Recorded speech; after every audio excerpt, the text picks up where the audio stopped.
Calon Presiden nomor urut 3 Ganjar Pranowo belusukan ke pasar tradisional di Kota Palembang, Sumatera Selatan. Saudara Ganjar berkampanye ke pasar tradisional Palimo dan pasar ikan 16 Ilir.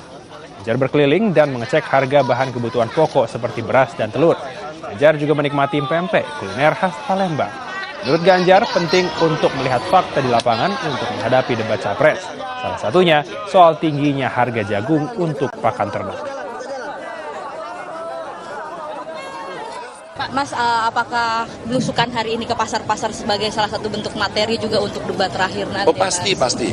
Jadi begini Mbak, ketika kita berdebat itu nggak bisa kita hanya bicara konsep tanpa melihat fakta yang ada di lapangan. Kita bicara tinggi-tinggi banget, wah harganya tinggi yuk kita turunkan. Problemnya ketemu kok. Maka kalau kami sering mendapatkan masukan dari masyarakat dalam materi debat, itu ada contohnya. Anda mau bicara apa?